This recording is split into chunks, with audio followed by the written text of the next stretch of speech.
né, disso em diferentes áreas. Então isso é muito interessante, de verdade, Eduardo, e até nesse aspecto de franchising aqui, a gente está falando com empreendedores. Eu queria muito explorar esse tema com você, Eduardo, no sentido de, putz, a gente já recebeu alguns empreendedores aqui no Pode Sonhar que são, franquias, né? Que também trabalham com o mesmo modelo de negócio ou bem semelhante.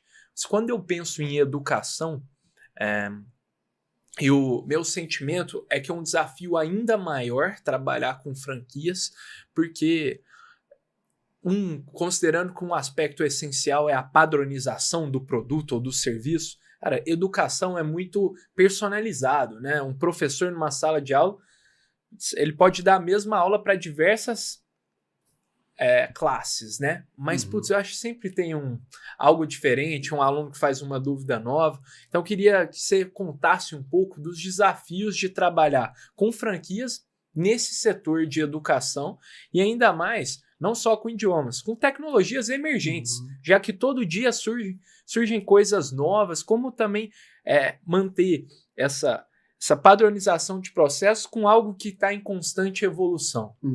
Obrigado pela provocação.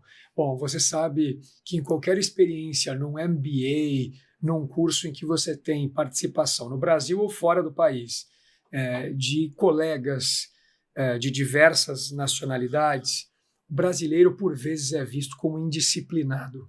Quando a gente tem, por exemplo, hoje, em cursos, programas, parcerias, a participação de chineses, de sul-coreanos, de alemães, o brasileiro, na comparação, é teoricamente, claro que há exceções, tido como indisciplinado. Por que eu estou dizendo isso? Porque a franquia no Brasil é uma rota que ajuda a reduzir as distâncias entre a indisciplina e os processos que levam de forma disciplinada a uma melhor chance, não garantia jamais, mas a melhores chances de êxito empresarial.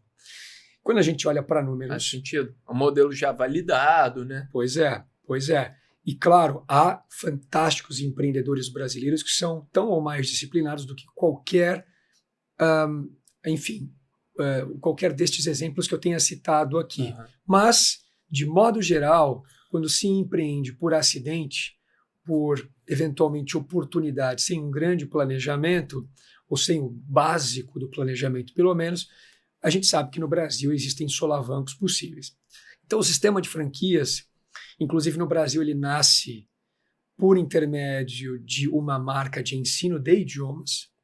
Então, é o primeiro sistema de franquias brasileiro, justamente o de se ensinar inglês. Olha, não sabia. Exato. Nasceu no ensino de idiomas aqui no Brasil. De idiomas. Empresa brasileira, marca brasileira, e esta marca é o IASG.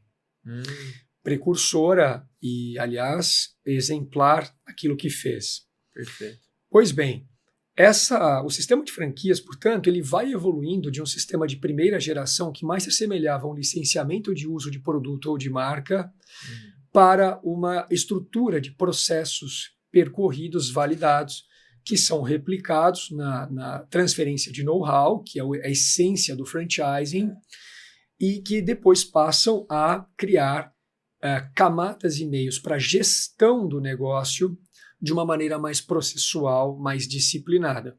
Isso não significa que a entrega do serviço seja pasteurizada. Pelo contrário, a gestão e a disciplina, o método e o processo percorrem as camadas necessárias para a gestão do negócio, respeitando as adequações microrregionais, por exemplo. Legal. Um exemplo claro disso em educação é a calendarização do ano letivo no Brasil. Verdade. No Nordeste, com o São João em junho, com o início das aulas em períodos distintos. No Sul do Brasil, em períodos quase que diametralmente opostos em relação a começo, meio e fim dos cursos e as suas vicissitudes. Então, o Brasil e os seus sistemas de franquia bem-sucedidos, como Boticário, Casa do Construtor, Cacau Show, CNA, marcas que são referências no mercado brasileiro, aprenderam a sistematizar os processos sem, todavia, engessá-los. Perfeito. Isso é fundamental, esse tempero local, esse ajuste, essa adequação, essa margem para acomodação no Brasil é fundamental. E é por isso que muitas marcas internacionais, quando buscam a nacionalização por meio de sistema de franquias, não conseguem atuar no Brasil tão bem quanto marcas nascidas no Brasil. Entendi. Então a gente vê uma série de Porque experiências. tem muitas peculiaridades regionais, assim, né? Se diria. Exato. Sim. E às vezes, aos olhos de um conselho de administração internacional, uma adequação é vista como uma distorção, uma quebra de padrão. Então isso acontece muito, por exemplo, em marcas de alimentação. Então a gente tem, obviamente, que ter, e nós temos, os processos muito bem desenhados. E o sistema de franquias no Brasil, portanto, vai se tornando uma redoma um pouco mais segura. Subjacentes a esses sistemas estão empreendedores que têm a veia empreendedora pronunciada, que têm iniciativa, que têm criatividade, mas que entendem que, estando subjacentes a uma estrutura mais robusta, tem talvez melhores chances de êxito, porque emprestam desse sistema experiências manuais, vivências, cases de sucesso, né? a marca. Muito forte também. Sim. Adianta, sem dúvidas, assim, é um caminho que